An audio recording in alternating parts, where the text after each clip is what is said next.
Hello, I'm Liam Jenkins and welcome to highlights of the 2011 Formula SimRacing World Championship.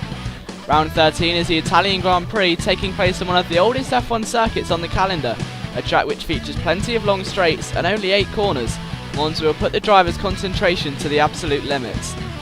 Taking his second career pole, Mikko Pymäläinen set the fastest time during qualifying. Bono Huis just edged out Morgan Moran for second, and Yannick Lapchin performed very well to qualify in fourth. Jim Paresis achieved his best qualifying result in 5th, and Jaakko Mykkänen set the 6th fastest time. Driving for Twister Racing, Karim Vetsenberg would start in 7th, ahead of Dejan Kostadinov for GT Omega Racing. Lee Morris qualified in 9th, making it a successful session for World F1, and Patrick de Wit rounded out the top 10.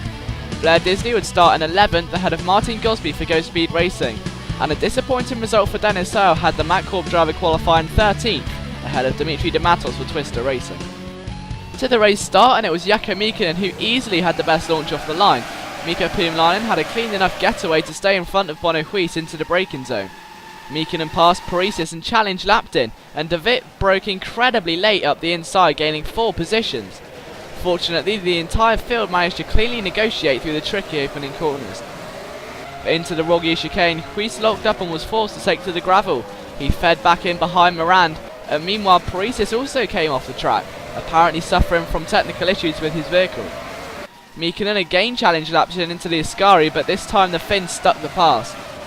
De Wit then had a sniff at Lapchin down the back straight, but it was Lapchin who outbroke himself into the Parabolica, dropping him behind de Wit into 6th place. After his first lap mistake, Bono Huis quickly retook his 2nd place from Morgan Moran with a simple move down the start-finish straight. Lap 3 and Lapchin again outbroke himself, this time into the first turn. The train of cars behind slowed drastically through the chicane, and Martin Gosby was caught out, hitting Hurl and losing his front wing. Lapchin dropped in behind Morris and Kostadinov, who were fighting it out over 6th place. At the front, Mikko Pymäläinen had created a small gap back to Bono Huis, and the Finn was now in an ideal position to take his first win. In 3rd, Morgan Moran was keeping Huis in his sights, and Jaakko Mykkänen remained in 4th ahead of de Wit in 5th. Morris and Kostadinov continued to battle over 6th, with Morris clearly having the advantage of the higher speed down the long straights. Just behind, Vetsenberg was fighting Lapchin for 8th, and Blair Disney was struggling on the Monza circuit, losing out to Hurl, de Matos and Mohamed Patel. Further behind, Go Speed driver John-Eric Saxon was busy showing off his reflexes after a very hairy moment through the Ascari.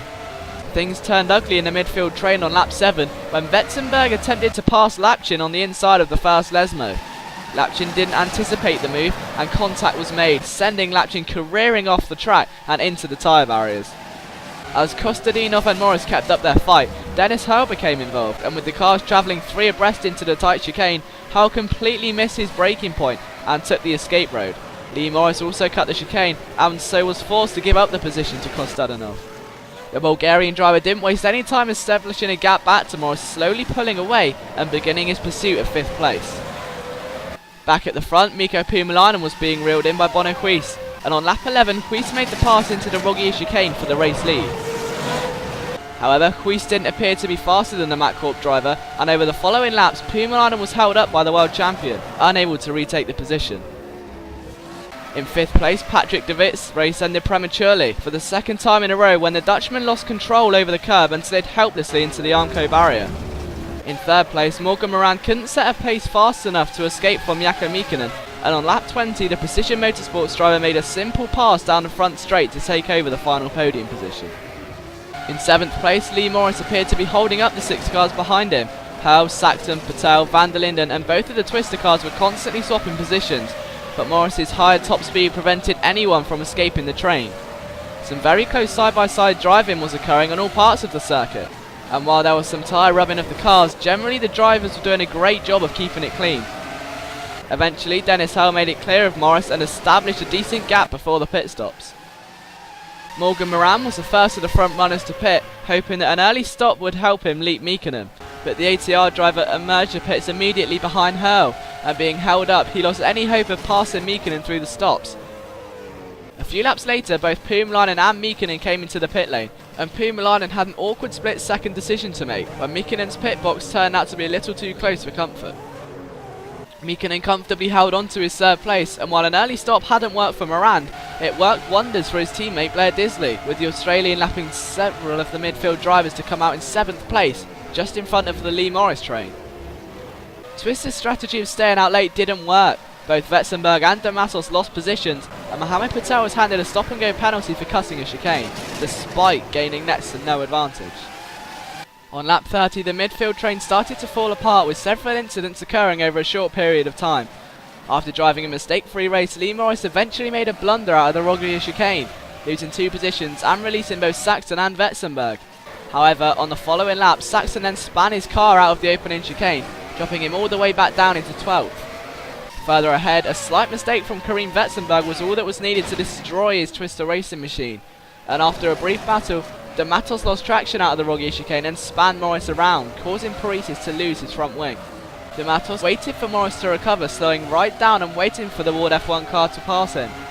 Meanwhile, Paresis cut the Ascari with his damaged car a little too ambitiously and was handed a stop-and-go penalty. At the front of the race, Bonoquist had found his pace, and he was easily the quickest man on track, comfortably maintaining the gap back to Mikko Puumalainen. Jaakko Mikkonen was slowly but surely closing on Puumalainen, but he was fast running out of time if he wanted to challenge his fellow countrymen for the position. With the Monza circuit being incredibly harsh on the brakes, it wasn't surprising to see some failures. John-Eric Saxon's brakes gave out on lap 48 as the Go-Speed driver ploughed helplessly across the gravel and into the Armco. With just 3 laps remaining, a combination of bad traffic and a minor mistake into the Lesmo dropped Puumalainen into the hands of Mikkonen. Now close enough to enjoy a healthy slipstream, Mikkonen quickly closed the gap, and on the final lap the 2 Finns went side by side into the braking zone of turn 1. Mikkonen had the inside, but he shut the door on Puumalainen and contact was made. At that exact moment, Patel's brakes failed into turn 1, and he slid across the track in between both Mikkonen and Puumalainen. Taking victory number 12 for the 2011 season, Bonoquist won the Italian Grand Prix with a gap of over 7 seconds to his teammate. Jaakko Mikkonen achieved his best result since round 4, and a disappointed Mikko Puumalainen rounded off the top 3, finishing on the podium for the 3rd time in a row. Morgan Moran finished a lonely race in 4th place ahead of Dejan Kostadinov in 5th and Dennis Hurl in 6th.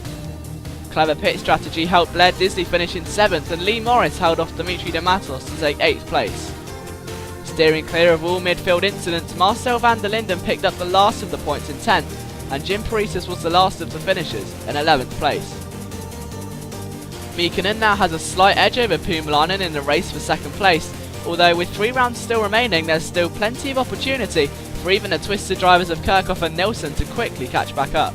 Disley is kept ahead of Hurl, though the gap is now down to just 2 points, and Moran is now back in the top 10 on equal points with Saxon. In the Constructors, Matt Corp have now overtaken Twister Racing with a mere 5-point gap. With Matt Corp taking more points than Twister in the last 3 rounds, the pressure is on for the boys in blue to retake the 2nd spot.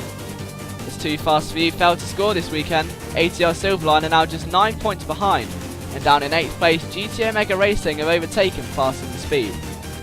The next round will be the Japanese Grand Prix, and you can watch this race live as it happens. Simply go to www.psrtv.com on the 2nd of October at 5:30 PM GMT. We hope you've enjoyed today's highlights. I'm Liam Jenkins, and we'll see you next round of the Formula SimRacing 2011 World Championship.